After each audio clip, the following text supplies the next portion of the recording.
Yeah. All right, everyone. I think we're going to go ahead and get started. So it's my pleasure to welcome you to our first MESA Fall 2016 Colloquium Series.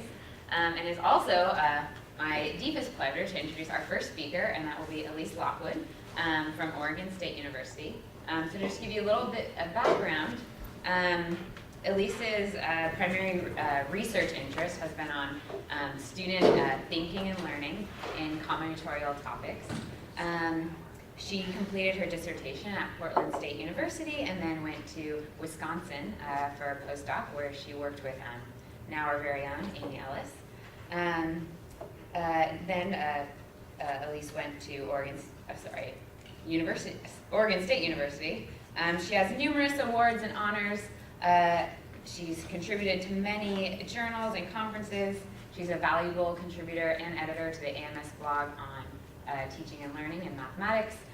She's also the treasurer for the Sigma on Room, and she's also editor of the International Journal on Research and Undergrad Method, and an active member in her current department. So without further ado, let's give Elise a warm UGA welcome.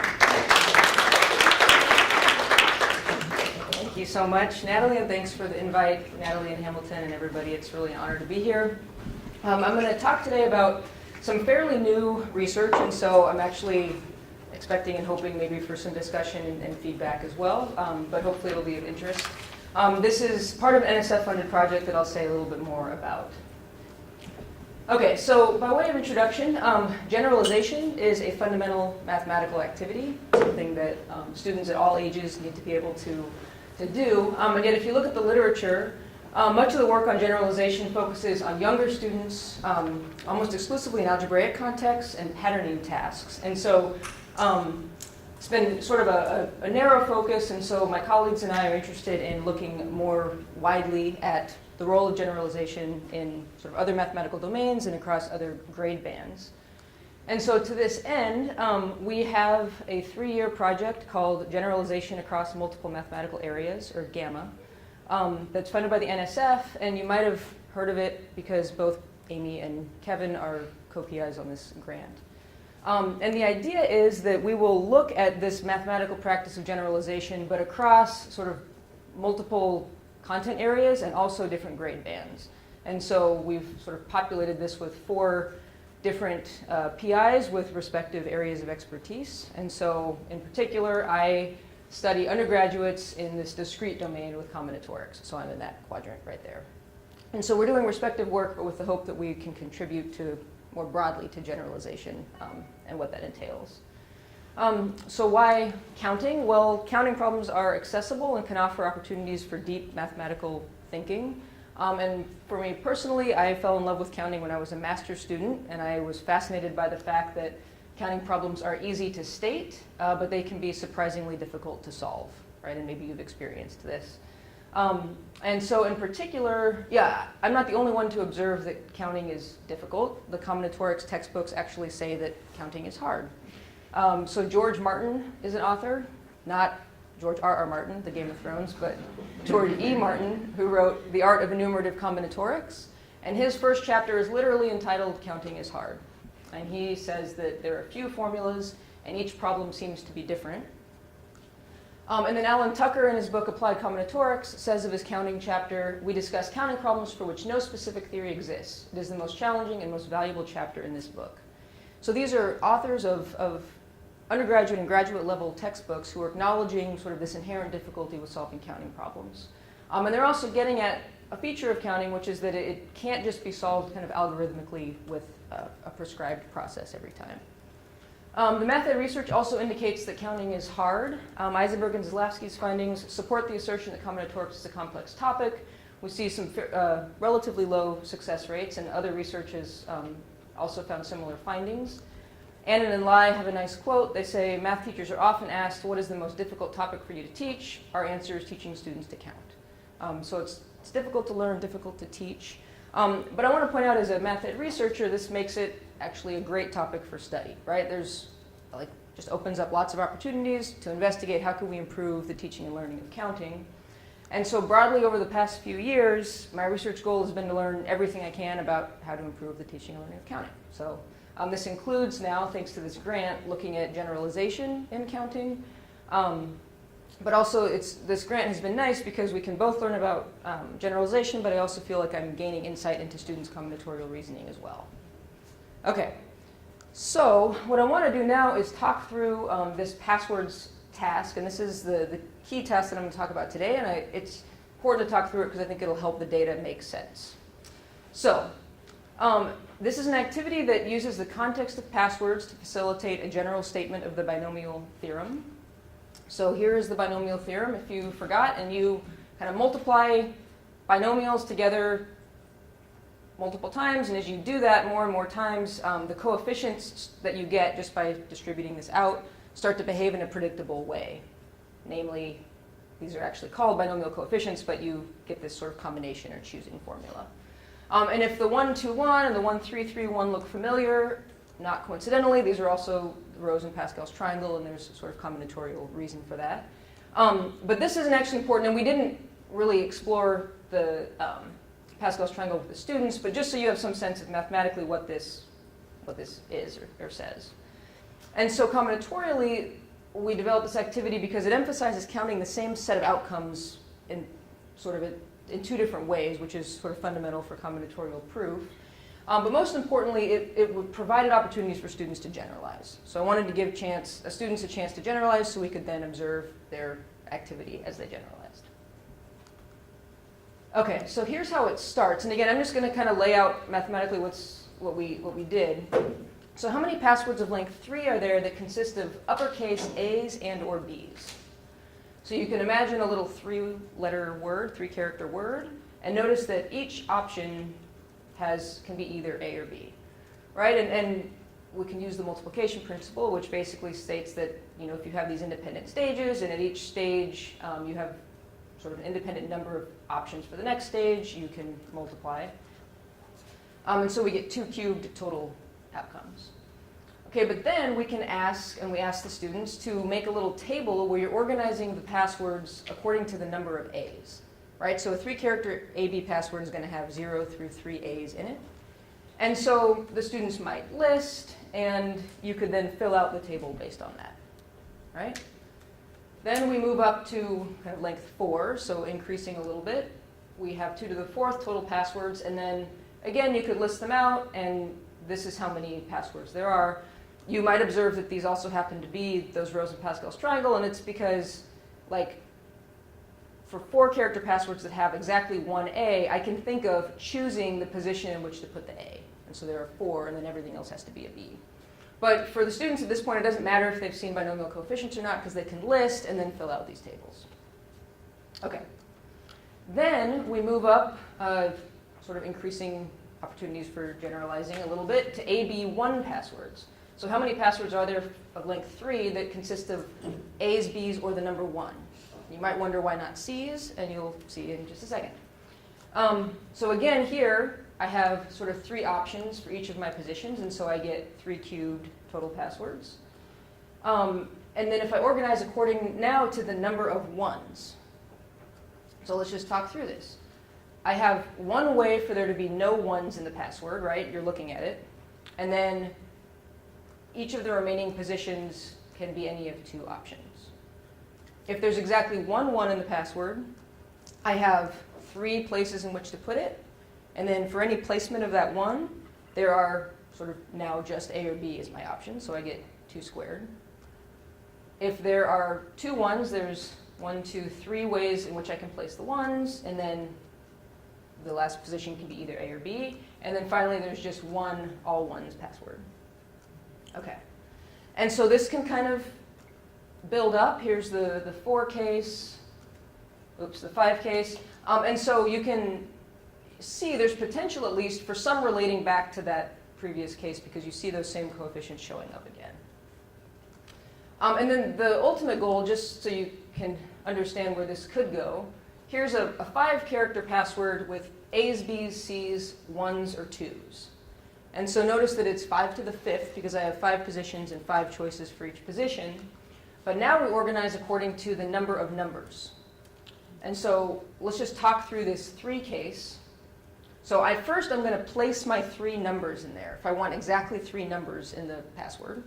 So I have 1, 2, 3, 4, 5, 6, 7, 8, 9, 10 possibilities for those numbers. That's also 5 choose 3. You can pick 3 of the places in which to put the numbers. For any placement of those numbers, then I have sort of 2 options for the 3 numbers, and then 3 options for the 2 letters.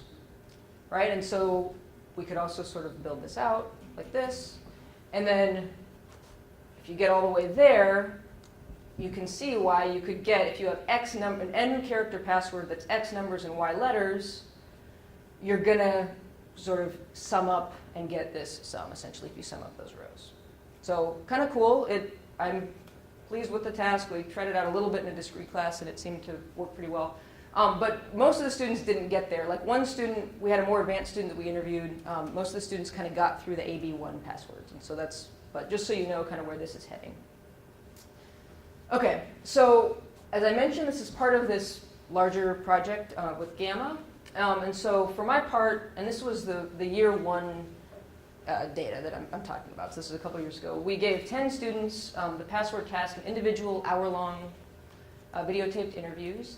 9 calc students and then 1 sort of post-discrete math student. And the 2 students I'm going to talk about today were both calculus students who basically had no formal discrete math training in college. So these are kind of pre-discrete students. And then we reviewed transcript and examined relevant episodes. And you're going to see basically that these 2 students, there was a phenomenon we observed in both of these students. And so we just kind of scrutinized the episodes related to that to try to explain what was going on now, which we'll see. So I'm going to say a little bit about just the perspectives that I'm bringing, the caveat that this is sort of nascent and developing. So for generalization, I'm going to follow Amy Ellis. The generalization is engaging in at least one of these activities, identifying commonality, extending one's reasoning, deriving broader results. And in particular, she has this 2007 generalization taxonomy that describes searching, relating, and extending. And I think that I'm identifying some particular instances of relating. So relating is when students engage in relating by creating a relation or making a connection between 2 or more situations, problems, ideas, or objects. And I'll just say, I mean, we are in the process with Gamma with trying to sort of develop this new framework for generalization, but we're not quite there enough yet for me to frame this talk in terms of that. That's kind of where this is heading, hopefully. We also view generalization as framed by Piaget's types of abstraction. And I am not a Piaget expert, so I'll just put that out there, but I'm going to do my best here. And so I think of this fundamental distinction first between empirical abstraction, which involves making abstractions from sensory motor material, and reflective abstraction, which involves abstractions from an individual's own activity or mental operations. And von Glassersfeld has a quote that was helpful for me, that the mental operation of abstraction is empirical when abstraction is made from sensory motor material, reflective when it comes from the subject's own activity. So there's sort of this fundamental distinction between empirical and reflective abstraction. And then Piaget, as interpreted by von Glassersfeld, then sort of subdivides reflective abstraction into 3 types of abstraction. So you're sort of already within the realm of reflecting on activity. And this reflecting kind of gets at that. You project and reorganize on another conceptual level a coordination or pattern of the subject's own activities or operations. And then pseudo-empirical is like that, but sort of with the added feature that it still relies on some sensory motor material. And then reflected is this, but then it sort of includes the subject's awareness that it has been abstracted. And so what I'm going to focus on, I hope today, is to show you examples that are certainly reflective abstraction, and I actually am maybe going to argue a pseudo-empirical abstraction, but we can sort of talk about this. So, yeah. And so again, in sort of just this initial framework, we've got Ellis's types of generalizing activity, these types of abstraction, and so I'm hoping that I'm going to show you a couple of new ways of relating that I think fit into here, basically. Okay, in terms of combinatorial thinking, I have what I call a set-oriented perspective, where I view attending to sets of outcomes as an intrinsic component of solving counting problems. And so if you ever hear me talk about counting or will hear me talk about counting, I always emphasize the set of outcomes. Like that's the most important thing when you count, that it's all a matter of structuring and organizing and enumerating sets of outcomes, as opposed to, for some students, I think counting can be about identifying the right formula, looking for keywords, right? But it's not. You got to think about the outcomes that you're trying to count. And in particular, a colleague and I had a study that we showed that even partially listing outcomes was positively correlated with undergrads solving counting problems correctly. And so like I view listing and even systematic listing, but even partial listing as being this sort of fundamental combinatorial activity that we want students to engage in. And then just a word about meanings. So Thompson talks about meanings as sort of constructing an understanding or a scheme, and to construct a scheme requires applying the same operation of thought repeatedly to understand situations being made meaningful by that scheme. I mean, I think of these some as sort of a refinement of like Hurrell's notions of ways of thinking. So it's the meaning that someone is bringing to a mathematical concept or an idea. These are from the student's perspective. And so I'm trying to characterize students' meanings of the tables that they constructed in these tasks and also of this generalized representation that they developed, which I'll talk about. Okay, so the question I'm going to try to talk about today, what meanings do students make of what externally appears to be the same spontaneously generated representation? And what do these meanings suggest about students' generalization in combinatorial contexts? Okay. So I'm going to present two contrasting cases, Tyler and Richie, who again are two Calc students. And basically what we're going to see is that they seemed to have two different meanings for what externally appeared to be the same generalized representation. And I'm going to argue that Tyler was able to use and leverage representation in subsequent tasks while Richie was not. And so I want to get at this question and try to explain what enabled Tyler to leverage the generalized representation and what prevented Richie from doing so, and what does this tell us about generalization in combinatorial contexts. So that's kind of the outline of the results. Okay, so I'm going to kind of briefly talk through Tyler, briefly talk through Richie, and then do some compare and contrast. So we'll start with his work on the AB passwords, and Tyler's initial activity involved systematically listing outcomes, sort of exactly what you would hope. So on his 3-character AB password task, oh, and by the way, I'm going to pass out, maybe you can pass these back. So these are just the tables, like the AB and the AB1 tables, so you can know like what the numbers are going to be, because you're going to see them listing tables.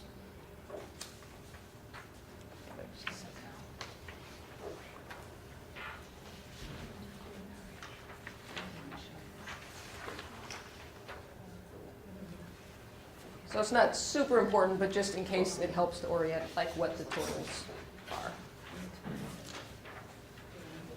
Okay, so if you look here at Tyler's work, this is the very first task, this 3-character AB task. Notice that he kind of listed all 8 of them, and then he uses that to fill out then his table, right? And Tyler actually wrote 3 to 0 instead of 0 to 3, but just FYI.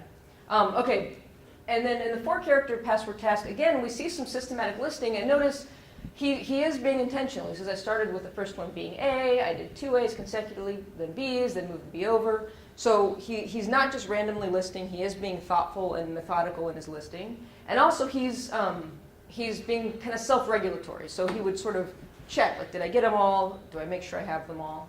And so I think that his listing, like his listing was so strong for him that he understood the numbers here really as reflecting, the total number of AB passwords, say, with 2 A's. Right? So there was a connection between the passwords he was listing and the table he was creating. Another comment about Tyler's work is that he could figure out that there were 2 to the n total n-length passwords. So he's looking at the totals in the table, and we ask him what the totals are, and he sort of observes, oh, I have 8, 16, 32, and he says there seems to be a correlation. Okay, what's that correlation? He says 8, 16, 32, so they double, I guess, if you add 1. So I'm guessing for 6, it'd be 64. So he's actually doing maybe even a little extending here, right? He's saying, look, if I do the next case, it's going to double again. And eventually he can articulate that there are 2 to the n combinations of n-length AB passwords. kind of interestingly, I don't actually think Tyler had a really solid combinatorial understanding of this, which is not what I'm going to emphasize today. But the point is, he had sort of an expression and some sort of concept that there was a total and that this was the total, which I think will be important later. So then as we move on to the AB1 password task, again, you see he's listing, right? So he's engaging in the same kind of systematic listing. He's being careful. And then I'm going to show you a clip now where he's about to fill out this 8 right here. And my computer is being weird on the embedded stuff, so I got to do this. I'm sorry. Okay, so here's Tyler about to try to fill out down here, right? How many 3-character AB1 passwords have no ones? Okay, and just watch what he does. Great. And then how about for 0? 0, it's not going to be 1 this time. Okay. A.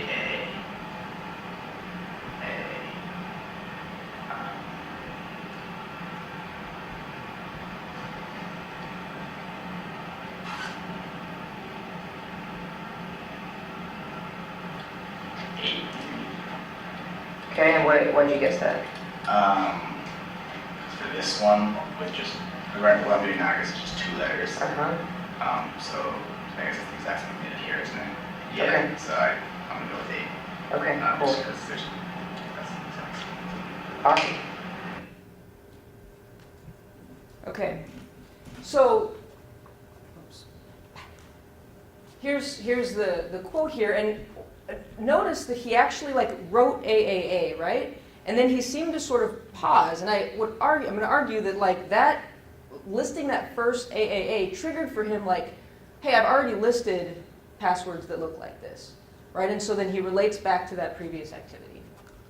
Okay, so then we move on to the 4-character case, and here he is trying to figure out how many 4-character passwords, AB1 passwords, have exactly 1, 1.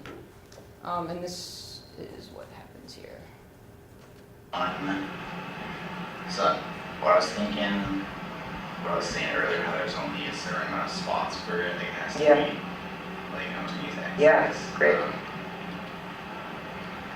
Has to be in one of these spots, I guess. And then, Great.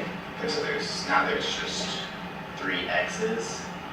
And I know that for 3 with 2, 3 spots with 2 different letters, there's got to be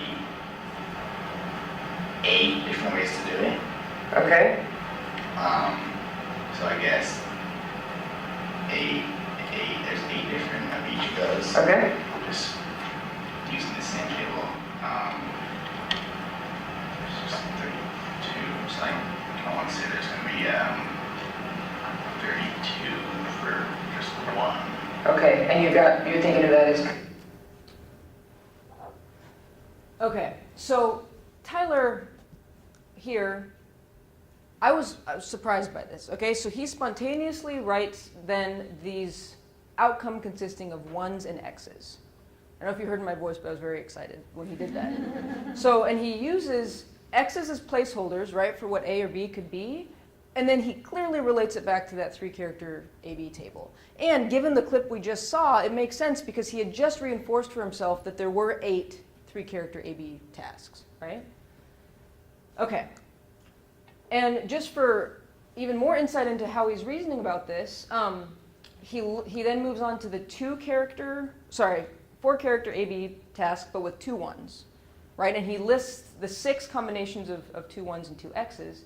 And he says, is that all of them? He says, 6. That would make sense. And I say, does that make sense? He says, does it? Well, he says, that's 2 variables. Like instead of doing 3 things, there's 2. And what I'm inferring is, even though he's in the 1AB case, he's now listing just 2 things, 1s and X's. And he says, with the 4 combo, so 2 was 6 over here. That's why I thought it made sense. And he's referring back to now the AB password case, where he's just arranging two A's and two B's. And he notices a 6 there and realizes that's why that should be 6. Just one other piece of evidence, he had sort of gotten the 1, 5, 10, 10, 5, 1 on the AB case. We gave him sort of an extension task, 10 letters, but now length 5. And he said, I would use that 1, 5, 10, 10, 5, 1. These are all the number of combinations I can do with two different things that are changing. So it seems to indicate he doesn't care if they're A's or B's or 1s and X's. He just realizes that it's combinations of two characters. So to summarize Tyler, his initial activity reflected this systematic self-regulated listing. And in terms of his meanings of the AB tables, he understood that the rows of the tables gave the number of ways to arrange two characters, and he could articulate an expression for the totals of the tables. And then in terms of the 1, 1, XX, he spontaneously and regularly related the 1, 1, XX to his prior work. He could think of AABB and 1, 1, XX as fundamentally similar, and he could think of the X's as reducing to a problem involving A's and B's. Okay. So now I want to talk about Richie. So Richie also listed, but he was much less systematic and also much less kind of self-regulated. And he didn't always completely list. So just as an example, he sort of gets 1, 4, 4, 4, 1, and it's not until we kind of tell him he's missed a couple that he fixes it. For the 5-character AB task then, notice it should be 1, 5, 10, 10, 5, 1, right? And as was kind of common, he would list a few and then just try to guess the pattern. So he says there would be 7 possibilities. Well, how'd you get 7? He says, I was thinking about the pattern that's showing up. In previous problem, it's been like 2 more than the preceding one. And so think of the tables. It goes 1, 3, and then it goes 1, 4, 6. And so I think he thought it's going to go 5, 7.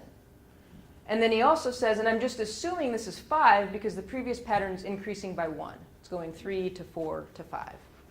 Right? So his meaning, his understanding of these tables are not very closely connected to the actual outcomes he's getting, but are sort of these numerical patterns that he's trying to fit. Also noteworthy, he was unable to articulate an expression for the total number of passwords. So he observed the 8, 16, 32, but I think just algebraically didn't have sort of the capacity in the moment to come up with an expression. So he's like, I want to say n times 8, but that doesn't make sense. And so I actually think it's relevant that he didn't just have this conception of 2 to the n as being the total number of passwords. He didn't have an expression for it. So then as we move on to the 3-character AB1 password tasks, notice again, he lists a couple, but that's totally not connected to what he's actually getting here. And notice that the symmetry, he wants the symmetry to kind of continue, persist from the last situation. But if you look at the totals, this is not symmetric, right? There's not one AB1 password with 0 ones. There should be 8, right? But sort of the pattern and the form of those numbers was predominant for him. Just as another example, for the 4-character AB1 task, he thinks that it's 32 because he says, well, if with a character added, I think we're doubling possibilities. So looking for patterns and not reasoning about sort of what's happening combinatorially. Okay, you can imagine my surprise then when we're working on this. So this is now the 4-character AB1 task with exactly 2 ones. All right?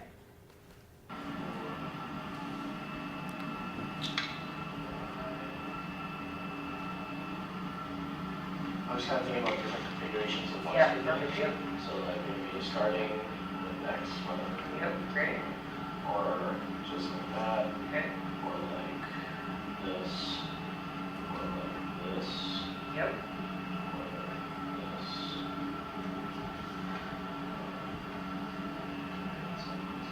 And then it can be one inside. Yeah, perfect. So 1, 2, 3, 4, 5, 6. There's 6 different possibilities Awesome.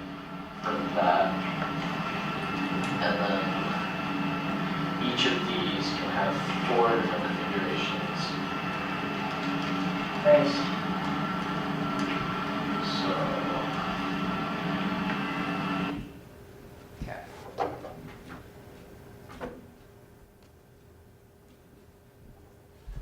So he also writes down 1s and X's, right? Which was surprising and felt pretty sophisticated. So what happens next then is he says there's 4 for each, and so then he kind of is checking his work, and he writes these down. And he says, the reason this made sense to me is because there's 2 letters. B and A can only be in 4 different configurations, like BB, AA, AB, and BA. And so he kind of confirms for himself that there's 24. But as we'll see, like he doesn't really reflect back. But in fairness, he hadn't been given like a 2-character AB table. So it's kind of interesting. So he seems to be treating this as kind of just this new problem. I'm going to list out the combinations of A's and B's. But he wasn't given a 2-character AB table. But nonetheless, so kind of like Tyler, he spontaneously introduces this combinations of 1's and x's. He views the x's as placeholders, but he doesn't seem to view the x's as reducing to a problem involving A's and B's. We see further evidence for what he's doing in this. So the 5-character AB1 task with exactly 1, 1. He lists these out like this.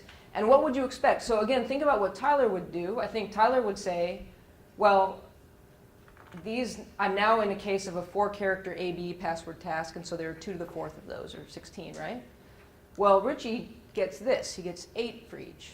And let's see his reasoning. So he says, okay, when I put x's in for where the A's and B's could be, because those are variables that can be either A or B. So that's great. He's right. The x's can be either A or B. And then I noticed that for every x, it has 2 possibilities, either A or B. Also great. But here's where it breaks down. He says 4 x's, so then I just multiply that by 2 to get 8. And that's how I get 40. So it's like somewhere around here, he doesn't then realize that he's already solved basically the 4-character AB problem, right? He kind of treats it like a new problem and then doesn't do it correctly either. He just multiplies 2 by 4. One more piece of evidence. So again, he does list all 10 combinations of 2 1's and 3 x's. Think about what Tyler would say. He would say, well, it makes sense that there's 10 because it's just the number of ways to combine 2 of one thing and 3 of another. What does Richie say? Does that 10 make sense? He says it makes sense because the last one was 5. So if I add 1, I'm going to double it. And so if I went to 3, I would guess it would be 20.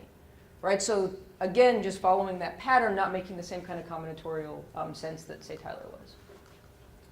So his initial activity demonstrates non-systematic listing and little self-regulation. His meaning of the tables represented these numerical patterns that needed to kind of be calculated, right? And he wasn't able to articulate an expression for the totals of the tables. For 1, 1, XX, I think he was motivated by efficiency, but he seemed to kind of solve the problems anew instead of relating them back to that, the previous AB case. He didn't seem to think of AABB and 1, 1, XX as fundamentally similar in some way. And he saw the x's as placeholders, but not as reducing to a problem involving A's and B's. Okay, so what was different in Tyler and Richie's work? Well, I would argue that Tyler, even though they both made this 1, 1, XX outcome that was potentially this really useful generalized outcome, Tyler was able to leverage it effectively while Richie was not. Excuse me, and I infer that Tyler's meanings of this facilitated subsequent and successful use of this representation. And I'm going to claim that there are actually 2 specific ways of relating that facilitated Tyler's success that we see in Tyler that we didn't observe in Richie. The first is creating a structurally similar outcome. I think maybe this is a more combinatorially specific way of relating, and then also recursive embedding, which might be more general. So let me talk through these 2.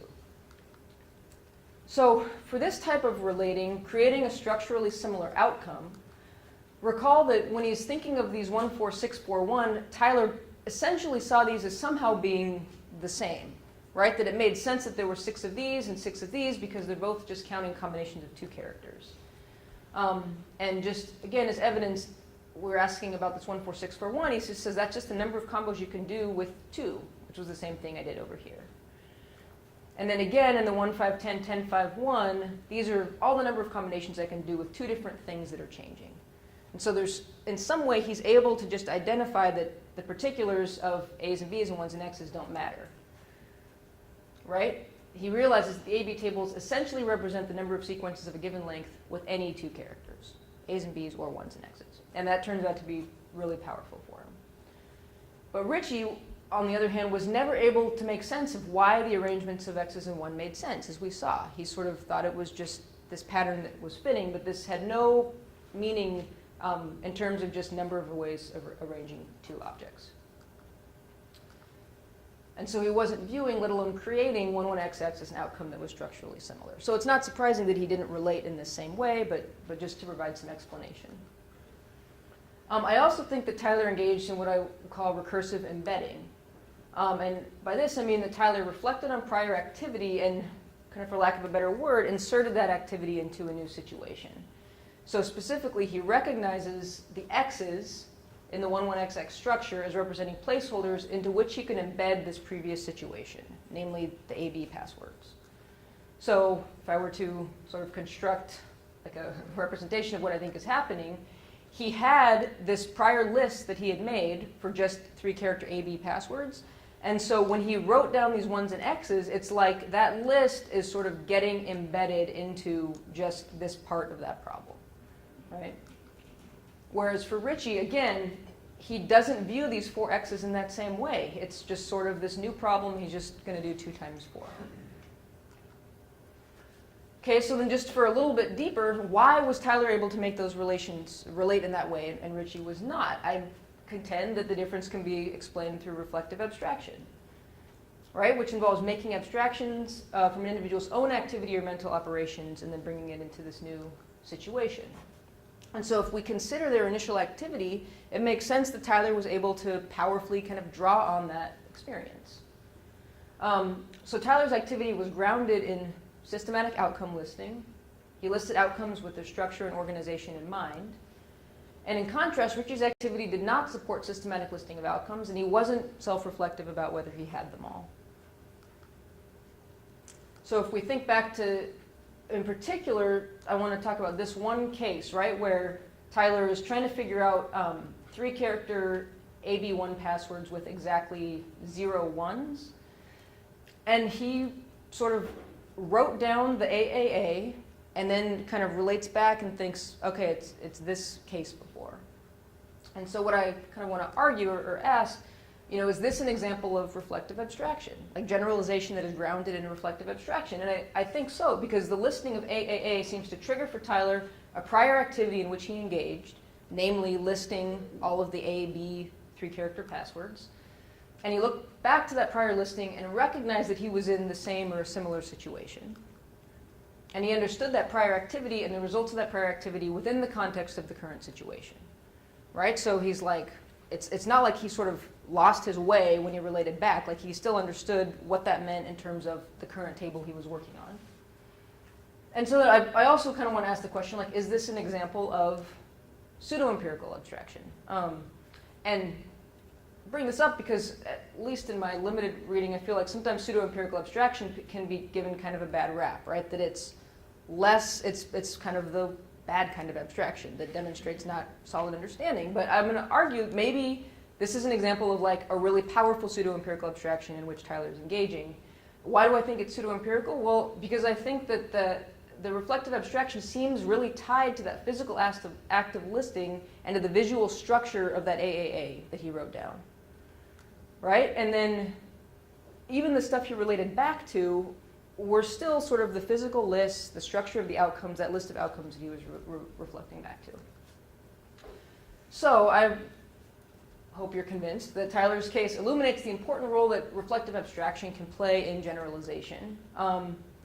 And kind of have that question, does it offer an example of pseudo-empirical? And if so, I was just wondering, like, maybe combinatorics, because outcomes are so important, maybe this lends itself naturally to pseudo-empirical abstraction. Like maybe it's kind of more natural in this particular domain to see instances of powerful pseudo-empirical abstraction because the kind of outcome listing is so important. So again, I'm not sure where exactly these fit in, but I hope to identify a couple of particular kinds of relating that we observed that are instances of reflective abstraction. So talk through some conclusions and implications for generalization and then for combinatorics. So the contrasting cases of the 1,1xx representation shed some light on generalization. I do think for both of these students, the desire for efficiency may motivate generalization, right? So they kind of didn't want to have to keep writing A and B for every placement of the ones. And then also reflecting on one's prior activity seems to be a potentially productive way to facilitate generalization. And in particular, we identified a couple of specific ways of relating that seemed particularly productive for one student. And so I think we should be thoughtful and intentional about the kinds of initial domain-specific activities in which students engage. So like for combinatorics, that listing activity was absolutely fundamental and sort of a solid base there for what Tyler could then reflect back on. And so in other domains, what kind of initial activity is going to allow for productive, reflective abstraction? And then to engender productive generalizations, we may direct students actually explicit to reflect on that prior work. So to make explicit statements of similarity, to answer metacognitive questions about their activity. Maybe those are the types of things that can elicit reflective, maybe even reflected abstraction. And then combinatorially, I just want to point out that Tyler's reasoning is exactly the kind of thinking that I want to foster in students, right? His association of AABB and 11XX as being essentially the same was absolutely instrumental in his success. And so we want students to be able to recognize the underlying structure of outcomes that is not dependent on particulars. And so for me, Tyler offers some insight into what that can look like for students and maybe some ideas for how we can foster that kind of reasoning for students. And then I think, again, we should encourage some explicit reflection about similarities with prior problems, particularly in terms of the structure of outcomes. Okay, thank you very much. Do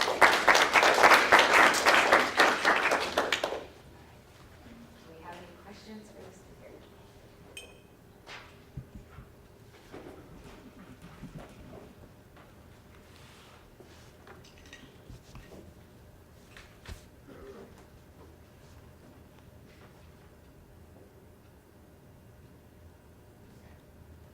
Am I off the hook? So, Question. sure. Is reflective abstraction. I think Tyler, you can Reflective. justify that with reflective abstraction. Yeah, reflective. Reflecting. Yeah, reflecting, yeah. But I think you have some of the operations identified. See, in my use of reflecting abstractions, I can't just talk about it in general and say, okay, I'm going to use this as an explanatory construct. It doesn't work for me because then, you can use it for any progress. But it seems like you have to be able to specify the operations that produce the reflecting abstraction, that lifted the kid from what he was doing at this particular time to a higher level. You might say of reason that he didn't need the objects or the activities anymore, but he could carry the stuff out mentally without actually engaging in the activity and thinking about it. So I think the one XXX, those X's really convinced me that he was engaging in some reflective abstraction. Because there was a lot of curtailment that was involved. So reflecting abstractions, I've always looked for curtailments of activity. Okay, I don't need to do that anymore. I just did it, now I can go back and think systematically about it. So I think for me, those are some characteristics of reflecting abstraction that we want to look for. But that still doesn't provide me with the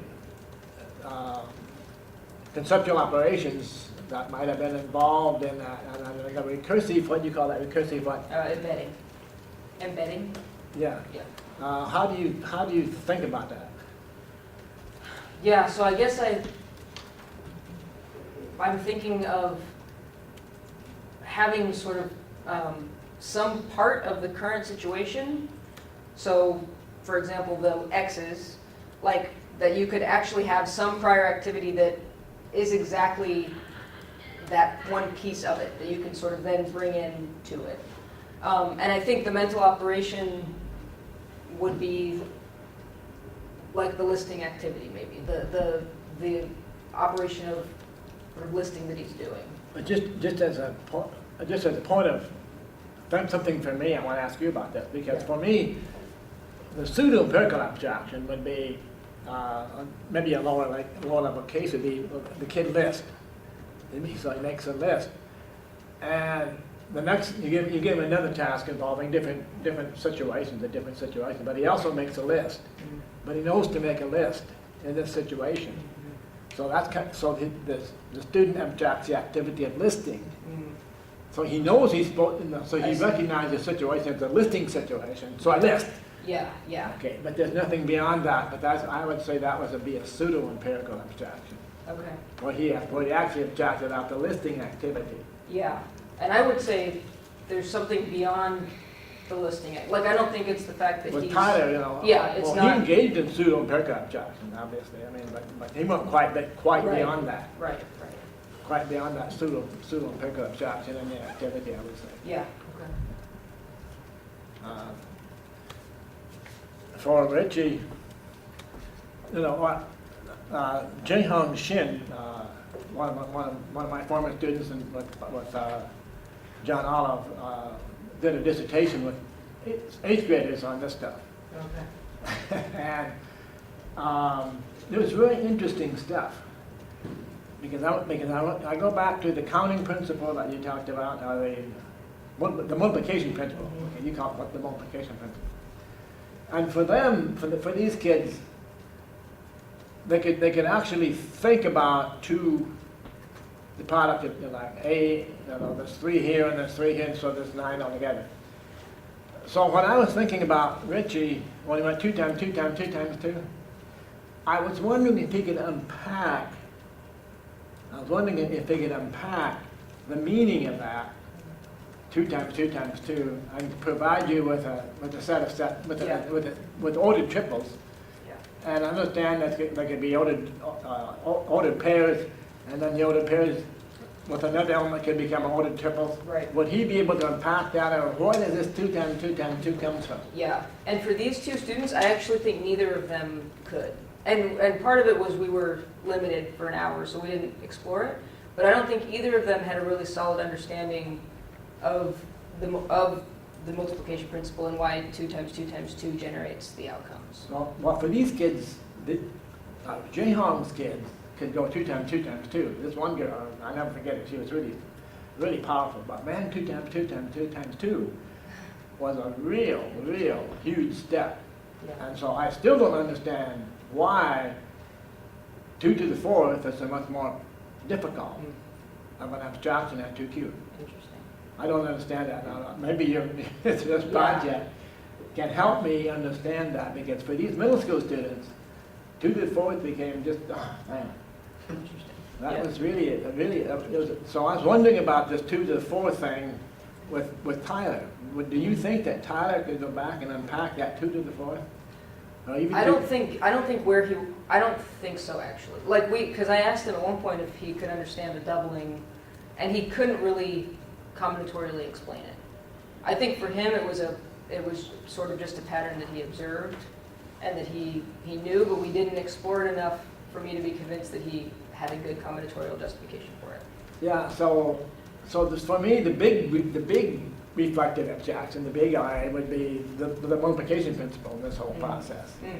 But you are identifying some reflective abstractions, some reflective abstractions that might lead to the more powerful abstraction for the abstracting the multiplication principle.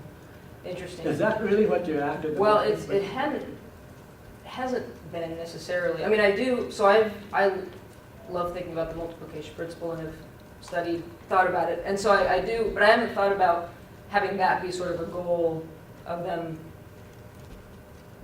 understanding that and sort of. Well, it's always, but Tyler had went through discrete math. Yeah. He still didn't use the multiplication principle? Well, so he hadn't been through.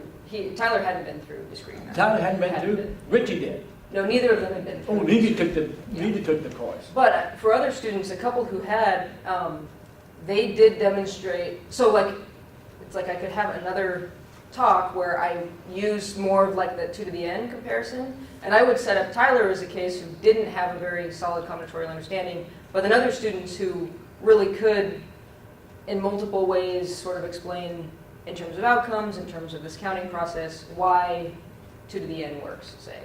So I mean, I think there were cases in which students could really clearly explain that and understand it, Well, but not for these yeah, kids. I do this whole scenario that you do with the binomial theorem in one of my courses in graduate.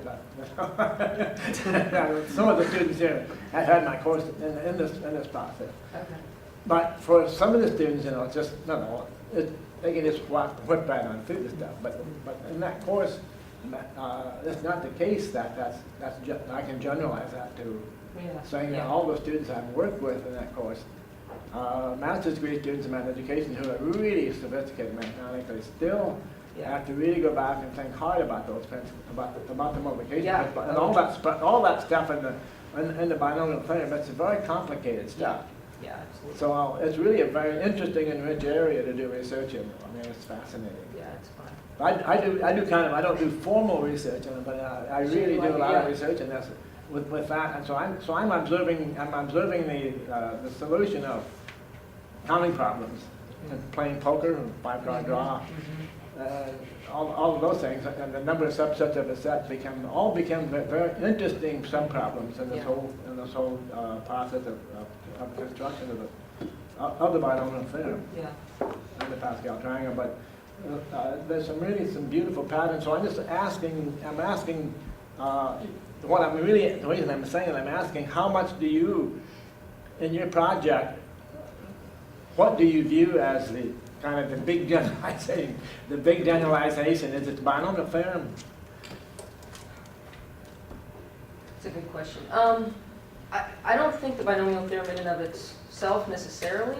Like, it's not like every goal is just to get people to the binomial theorem. It's more, at this point, kind of still understanding,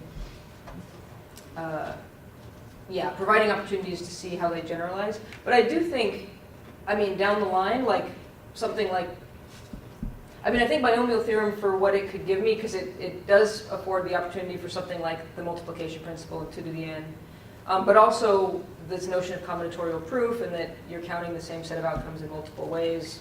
Like that's important as well. But I haven't thought about it in terms of just what's the main sort of mathematical generalization I'm targeting, which is a good question. I'm just kind of interested in some of the people here who taught secondary school mathematics lately, okay? Well, what about the binomial theorem in secondary education, secondary mathematics education? Is that what you've been teaching? Or? It shows up in discrete math and in other, at least I'm from Virginia, and it's in our curriculum, but I don't think there's any sort of reliance on the multiplication principle or actually delving into it. It's more of a theorem that you then use for other reasons, showing you the Pascal's triangle and whatnot. So what's the big deal on secondary school math anymore about the binomial theorem? Is it treated that trivially, or is it treated? I think it's mostly used as at least from where I was teaching in Algebra 2 with doing binomial expansion for solving different polynomials. I don't think there's much into it. there's not a lot of combinatorics in the curriculum, unfortunately, which is why I study undergrads. So, well, I think that's absolutely wrong. I think we should start. We should start with combinatorial. Write them a letter. Right. Don't you think so? Yeah, write a Or letter. email. There's a lot of things you should do. So it's really an important subject matter because it's pure mathematics. It's one of the purest mathematics that I can think of. It's combinatorial reasoning. Well, I was going to ask you, if I can, a question about the pseudo-empirical versus reflecting. So, do you think of, so something can be an instance of reflective abstraction, right? But do you partition out, like, this is pseudo-empirical and not reflecting? Do they tend to overlap? Like, what's the relationship between? I think you can do pseudo-empirical abstraction without engaging in reflecting abstraction. But I don't think it's the other way around. I don't think you can engage in reflective abstraction without already have engaged in a lot of reflecting pseudo-empirical abstraction. Okay. Now, I was also interested in reflective abstraction with this student. So, I would say, I think, I call it sometimes retroactive thematization. Can the student go back over the whole scenario and put it in organize the whole scenario? I call it kind of a retroactive thematization of what I've done with reflective abstraction. So I can put it in a structure and I understand the whole thing in one big package. That's reflective abstraction. But I didn't see that with Tyler. No, I don't think so. I don't think he was engaging in reflective abstraction. That's very interesting stuff. And how would you characterize Richie's activity in terms of abstraction? It's a great question.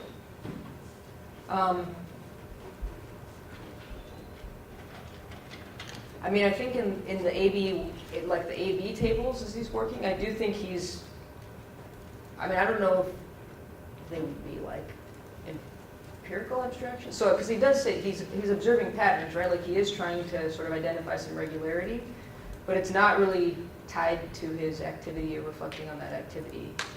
And I think even, so within that case, and then when he's in that AB1 case, I mean, I just see no sort of looking back toward the prior work that he had done. And so I think maybe because the activity was so not sort of well developed for what he needed, I don't think he engaged in, reflective abstraction. I don't know, I'm curious what you all think too. Yeah, that's what I would say.